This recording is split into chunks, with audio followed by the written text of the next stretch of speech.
Assalamualaikum dan salam sejahtera bersama saya Reza Roslan dalam 15 minit MMTV edisi 9 Januari 2024. Kita ke berita utama. Amalan rundingan terus perlu dihalang. Itu merupakan penegasan Perdana Menteri Datuk Seri Anwar Ibrahim mengenai amalan rundingan terus perolehan kerajaan tanpa melalui proses perolehan tender yang akan dihentikan serta-merta. Menurutnya, amalan tersebut yang telah diamalkan di dalam kerajaan sebelum ini sebenarnya memberi ruang yang lebih besar bagi penyalahgunaan kuasa di dalam sesebuah pentadbiran. Namun, menurut Anwar yang juga Menteri Kewangan, proses rundingan terus boleh dilakukan melalui beberapa pengecualian yang mendesak dengan memberi contoh bagaimana krisis elektrik di Labuan dipulihkan melalui perolehan rundingan terus oleh Petronas. Anwar berkata demikian semasa berucap di Perhimpunan Warga Kementerian Kewangan di Persiaran Perdana Putrajaya hari ini. Ahli Parlimen Papa daripada Gabungan Rakyat Sabah GRS Dato' Armizan Muhammad Ali menjelaskan keadaan politik negeri di bawah bayu, harmoni dan tidak berlaku sebarang kepincangan atau ribut seperti yang didakwa sesetengah pihak. Perkara tersebut timbul dan menjadi spekulasi hangat susulan kedatangan Timbalan Perdana Menteri Datuk Seri Dr. Ahmad Zahid Hamidi ke Sabah 2 hari lalu. Namun beliau menegaskan kedatangannya ke Sabah adalah berkenaan lawatan kerja dan bukannya untuk meredakan situasi politik di sana. Dalam perkembangan lain, Armizan yang juga Menteri Perdagangan Dalam Negeri dan Kos Sara Hidup turut berkata polemik langkah Dubai yang diuar-uarkan sebelum ini adalah cubaan untuk menjatuhkan kerajaan dan ia perlu dihentikan. Manakala pemimpin politik di kedua-dua blok pula perlu maju ke depan bagi meneruskan agenda rakyat. Malah menurutnya, beliau sendiri tidak pernah menandatangani sebarang akuan bersumpah SD yang dikaitkan dengan langkah tersebut untuk menjatuhkan kerajaan perpaduan hari ini. Tambahnya, tindakan tersebut merupakan langkah ke belakang dan jika dilakukan akan menggagalkan agenda dan kerjasama yang digariskan untuk rakyat Sabah. Kementerian Komunikasi menerusi menterinya Fahmi Fadzil mahu merancak dan menyelesaikan isu kerugian besar industri media di negara ini susulan pembelanjaan iklan terus kepada platform media sosial. Menurut beliau, antara usaha yang akan diambil adalah mengadakan perbincangan dialog bersama beberapa platform media sosial seperti Meta, Google dan TikTok bersama industri serta syarikat media pada tahun ini. Advertising expenditure sebelum ni banyak dibelanja terus kepada platform-platform media itu dan bukan lagi melalui syarikat media. Ini mengakibatkan kerugian yang besar kepada syarikat-syarikat media di Malaysia. Jadi saya nak cuba promosikan ataupun cuba lipat gandakan usaha dalam perbincangan antara pihak-pihak ini. Kalau kita lihat di negara-negara lain, kadang-kala jalan buntu, ya, tidak mencapai penyelesaian yang baik, tapi ada beberapa negara yang telah berjaya seperti Taiwan dan beberapa negara lain. Harapan saya adalah langkah dialog itu lebih murni di antara syarikat media dan juga platform-platform media sosial. Carangan pelakon senior tanah air Datuk Roshamno agar disediakan rumah pelacuran untuk pekerja asing seolah-olah menggalakkan maksiat di negara ini biarpun kebanyakan daripada mereka terdiri daripada individu beragama Islam. Mufti Pulau Pinang Datuk Seri Dr. Wan Salim Wan Muhammad Noor berkata ia berikutan zina adalah satu jenayah yang amat teruk kerana boleh mengakibatkan kerosakan yang besar kepada individu, keluarga dan masyarakat. Mengulas lanjut, Wan Salim berkata sepatutnya semua pihak perlu bersama-sama saling membantu ke arah kebaikan dan keluhuran budi pekerti serta tidak mencadangkan sesuatu yang bertentangan dengan agama. Dalam pada itu, Rosham Noor hari ini tampil membuat permohonan maaf secara terbuka berhubung kenyataan peribadinya yang tular hingga mencetuskan kemarahan masyarakat di media sosial baru-baru ini. Presiden Merdeka 118 merupakan titik pertemuan antara dunia teknologi dan inovasi dengan budaya serta tradisi komuniti setempat menjadikannya destinasi yang cukup unik. Pembangunan ini juga bakal menjadi pemangkin kepada perubahan, memberi nafas baru kepada perniagaan dengan mencipta peluang pekerjaan. 67 tahun lalu, Stadium Merdeka menjadi saksi kelahiran Malaysia yang baharu. Bertitik tolak dari itu, negara kita terus maju mengorak langkah menjadi salah satu kuasa besar di Asia Tenggara. Kini, tapak ikonik ini sekali lagi mencipta sejarah. Selamat datang ke Presin Merdeka 118. Bukan sekadar menara kedua tertinggi di dunia, ruang komersial di Presin ini juga menjadi nadi kepada tarikan budaya Malaysia. Warisan bertemu inovasi, perniagaan membangun bersama-sama komuniti. Pembangunan ini bakal menjadi pembangkit kepada perubahan. Ia memberi nafas baharu kepada perniagaan dan komuniti setempat. Merdeka 118 tanpa ragu bakal meletakkan Malaysia di peta dunia dan mencipta peluang pekerjaan baharu. Sudah pastinya, impaknya bakal dirasai oleh penduduk serta para peniaga setempat yang telah lama bertapak di sini. Merdeka 118 bukan hanya memacu kemajuan, malah akan menjadi suatu titik keseimbangan dalam meningkatkan taraf hidup sambil mengekalkan tradisi setempat, di samping menghormati keperluan dan memupuk budaya tempatan. Merdeka 118 akan menjadi suatu permulaan bagi masa depan yang mengujakan buat negara kita, Malaysia. Jumlah masa banjir di negeri Johor dan Pahang terus mencatatkan peningkatan sebanyak 8,462 berbanding 8,366 sebelum ini, di mana kesemua mangsa ketika ini ditempatkan di 74 pusat pemindahan sementara PPS setakat pukul 12 tengah hari tadi. Menurut Pusat Kawalan Bencana Negara, Agensi Pengurusan Bencana Negara NAKMA, Johor mencatat angka tertinggi dengan 26 PPS telah dibuka di Kota Tinggi, 13 di Keluang, 5 di Johor Bahru, 4 di Segamat serta sebuah PPS masing-masing di Kulai dan Pontian yang menempatkan keseluruhan 4,676 mangsa. Manakala di Pahang pula, jumlah mangsa meningkat kepada 1,165 yang kini berlindung di 24 PPS di 3 daerah iaitu Maran, Rompin dan Pekan. Sementara itu, hujan berterusan sejak awal pagi tadi menyebabkan beberapa kawasan di Kampung Kangkar Tebrau dinaki air yang kini mencecah sehingga ke paras dada.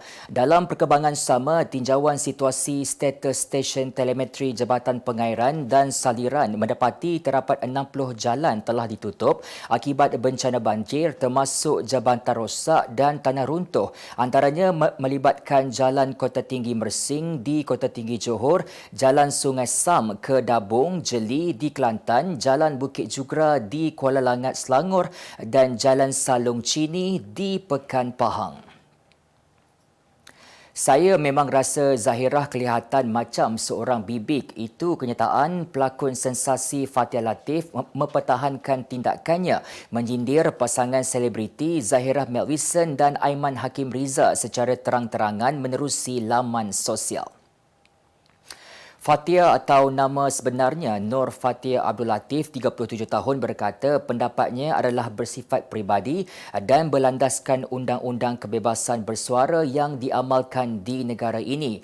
Fatia berkata dia akan terus berpegang dengan apa yang telah dilontarkannya mengenai individu terbabit. Menerusi video yang tular, Fatia melabel penampilan Zahirah seperti seorang bibik selain mendakwa Aiman sebagai seorang lelaki yang tidak mempunyai kewangan kukuh.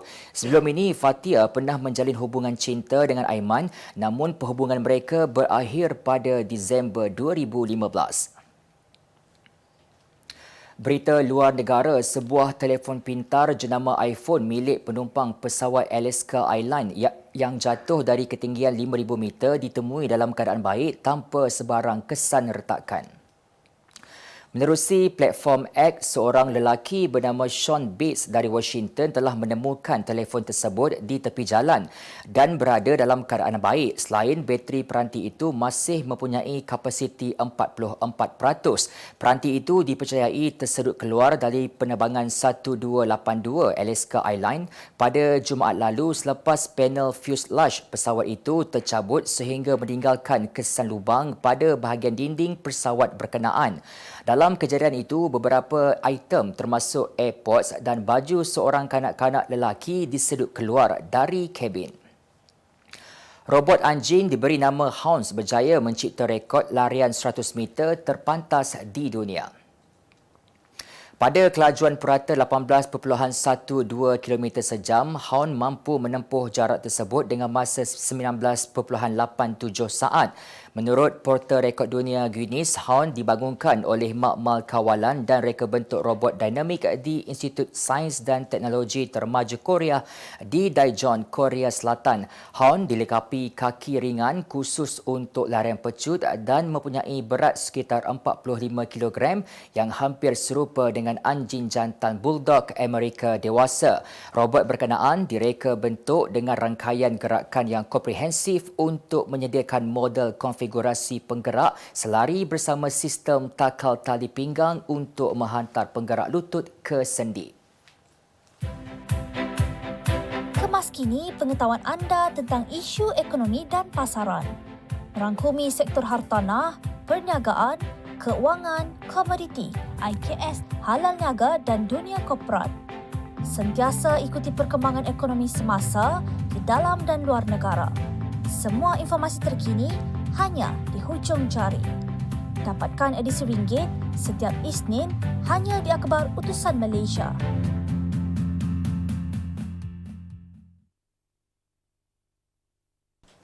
Beralih ke berita ekonomi, Menteri Ekonomi Rafizi Ramli mengesahkan pendaftaran dalam pangkalan data utama padu telah mencapai 1 juta pengguna setakat awal pagi tadi. Rafizi berkata jumlah pendaftaran pengguna itu termasuk golongan yang berumur bawah 18 tahun selain memohon kerjasama rakyat untuk membantu ibu bapa, keluarga dan jiran yang kurang mahir digital bagi mendaftarkan mereka dalam sistem tersebut. Mengulas lanjut, beliau berkata seluruh jentera kerajaan turun membantu bagi memastikan risiko keciciran pendaftaran padu dapat diminimumkan bagi melaksanakan subsidi bersasar. Sistem padu telah dilancarkan pada 2 Januari lalu melalui kepakaran dalaman Kementerian Ekonomi, Jabatan Perakaan Malaysia DOZEM dan Unit Permodenan Tadbiran dan Perancangan Pengurusan Malaysia Mampu dengan kerjasama serta sokongan pelbagai kementerian, agensi dan kerajaan negeri. Rakyat Malaysia berumur 18 tahun ke atas perlu mendaftar dan membuat semakan data menerusi portal padu serta mengemaskini dan mengesahkan 39 maklumat diri yang diperlukan. Kerajaan komited untuk memajukan industri automotif Malaysia dengan mencapai jumlah keseluruhan industri TIV sebanyak 1.22 juta unit menjelang tahun 2030. Menteri Pelaburan, Perdagangan dan Industri MITI Tengku Datuk Seri Zafrul Tengku Abdul Aziz berkata mereka turut menyasarkan ekspor bernilai 28.3 bilion ringgit bagi bahagian dan komponen automotif serta mencipta 323,000 peluang pekerjaan bagi tempoh sama. Tambah beliau lagi, ekosistem industri itu menyumbang 4% kepada keluaran dalam negara kasar KDNK yang menjadikan Malaysia pasaran automotif ketiga terbesar di ASEAN. Untuk rekod bagi tempoh 10 bulan pertama 2023, jualan kenderaan Malaysia mencatatkan pertumbuhan kukuh meningkat sebanyak 11.6% kepada hampir 647,000 unit. Berita sukan, skuad Harimau Malaya berjaya mengikat pasukan Syria 2-2 dalam aksi persahabatan di Stadium Grand Hamad di Doha, Qatar awal pagi tadi sekaligus meraih keputusan yang cukup membanggakan menjelang kempen Piala Asia nanti. Malaysia yang menduduki ranking 130 dunia bermula garang apabila mendahului aksi menerusi jaringan Arif Aiman Hanapi pada minit 39 separuh masa pertama. Bersambung separuh masa kedua, Syria berjaya menjadikan 2 gol melalui Pablo Sabak pada minit ke-70 dan Ibrahim Hesar pada minit ke-74. Namun, Paulo Jose berjaya mengikat kedudukan pada minit 78 dan keputusan seri kekal sehingga tamat perlawanan. Untuk rekod bagi aksi pertama kumpulan E Piala Asia, Malaysia bakal berdepan Jordan pada Selasa depan, Bahrain pada 20 Januari dan seterusnya Korea Selatan pada 25 Januari ini. Legenda badminton tanah air Datuk Lee Chong Wei menganggap perseorangan lelaki profesional negara Lee Zijia dan beregu lelaki Aaron Chia Sok Wei Yik sebagai pilihan untuk merangkul gelaran pada Kejohanan Terbuka Malaysia 2024. Peminat badminton tanah air masih menanti siapakah wakil negara yang bakal menamatkan kemarau kejuaraan di Terbuka Malaysia selepas kali terakhir dilakukan oleh Chong Wei pada edisi 2018. Berdasarkan prestasi semasa, Chong Wei menyifatkan Zijia dan Aaron Wei Yik sebagai calon terbaik bagi memastikan Malaysia menamatkan aksi jelajah dunia Super 1000 itu dengan penuh bergaya. Beliau berkata demikian ketika ditemui selepas majlis pengenalan muka baharu Yonet Legend Vision semalam. Turut hadir pada majlis tersebut adalah legenda badminton dunia Lin Dan dan jago perseorangan wanita India Saina Nehwal yang menjadi muka baharu dalam barisan Yonet Legend Vision bersama bintang Sepanyol Carolina Marin. Sebagai penutup 15 minit MMTV hari ini, saksikan laporan cuaca esok Rabu 10 Januari 2024. Jangan lupa dapatkan akhbar utusan Malaysia dan Kosmo untuk berita-berita terkini dan menyeluruh. Sekian sahaja daripada saya, Reza Roslan. Assalamualaikum dan jumpa lagi.